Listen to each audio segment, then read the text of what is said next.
September 11th, 2001 was probably the nicest day that I can ever remember in my life, up until about 8:46 in the morning, when everything changed. Mary, my wife, who worked in the World Trade Center, had stayed in the city that night because she had a late client dinner and an early business meeting. My firm had the top floors, where we were on the 101st to the 105th floors of the World Trade Center. All of my friends, all of my employees, my brother, everybody's in the building working. At 8:46, I guess it was, I heard this roar, this terrible roar of the engine, and saw this huge shadow. The entire window line looking over my desk was lit up with a fireball and papers flying through the air. And I thought it must have been an earthquake because the grinding sound, the rumbling of the foundation, and the swaying of the building. The building righted itself, and we knew something bad had happened. Because looking out the windows, which face south, I could see metal, and I could see panes of glass and concrete, things on fire falling. When I looked out, I could actually see the plane halfway in the building.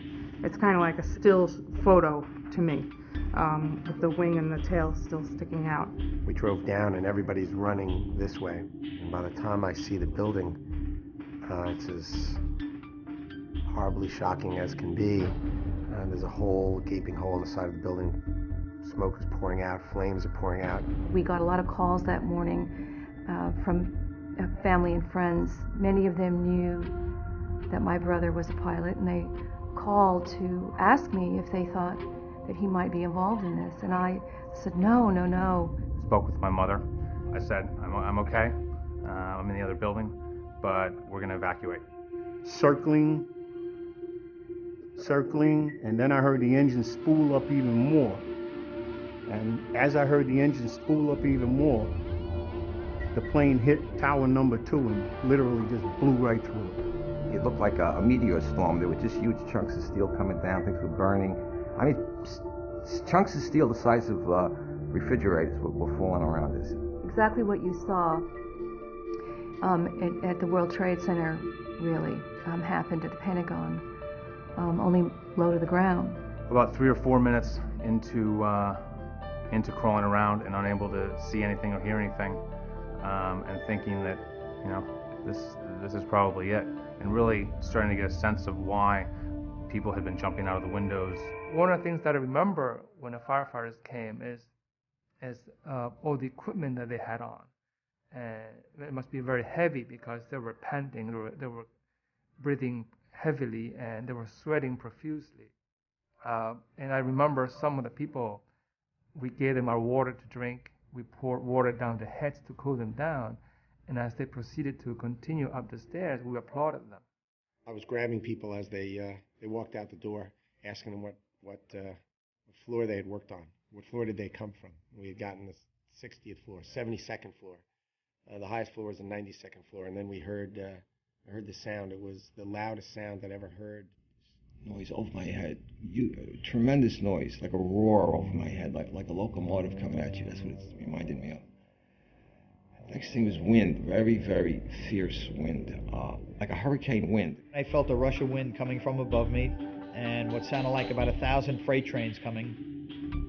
And before I had a thought to even say anything or do anything, I heard a thump, thump, thump, faster, and then just smack down. There was a lot of chaos. People running, thousands of people just running down the street, screaming, yelling. Until we just started to run. And then the cloud, we saw the cloud coming, and it finally reached us and just engulfed us. The world goes black. And I'm laying there holding my breath. Hold your breath. Hold your breath. Hold your breath. Mary worked in 2 World Trade Center, the second tower. And when I turned around, I watched that building collapse. And at that moment, I had a sense that, or knew that, she was not coming home. Tower 2 fell within less than 3 minutes of the time my ambulance left. And I understand that the paramedics and doctors that were down there on the ground didn't make it. And I stood and looked back again toward the World Trade Center, and I saw Now the North Tower come down and collapse. There was 13 of us alive in this small area from like the 3rd to the 4th floor. I don't know why, but that part of the stairway didn't collapse. It remains intact. Those two. Everybody underneath us was killed, and over us was killed. For some reason, that stayed intact. I saw a little peephole of light above me, and all the while I was digging, the only thing that I remember seeing was steel and rebar, which goes through the concrete. I remember seeing pieces of what I told myself were mannequins, which I know weren't, and bundles of rags on fire, which I know that wasn't really rags on fire either. I guess I had too much on my mind before that I didn't even think about being frightened. But when I came out of that hole and I saw the devastation that was around me, there was this huge piece of steel about 70 feet over my head. It was burning underneath it, and the Trade Center, everything was gone. The World Trade Center had disappeared. I lost my best friend, Donald Foreman. And the 2 officers that responded with him. We had 960 people, and that day we lost 658. We lost every single person who was in the offices. There was no way out for them. The World Trade Center was like a second home, and you lived there, you worked there, the community. In the blink of an eye, that was all gone.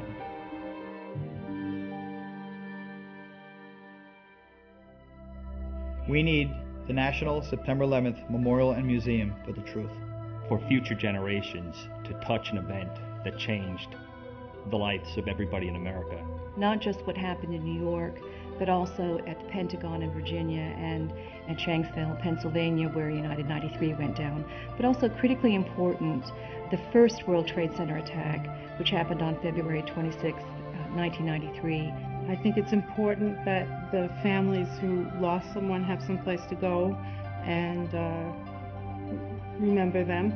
Many of them gave their lives so that I could be here today. So I live my life to remember them. But then the memorial and the museum is important, so people to know what they have done and what they gave their lives for. It'll remind everyone there is a strength of who we are and who we are together that cannot be denied. The tragedy brought people together, and I think that this memorial can do that again. It will show those individuals who were responsible for this tragedy that we cannot be defeated. And we remember our own, and we respect and we honor our own.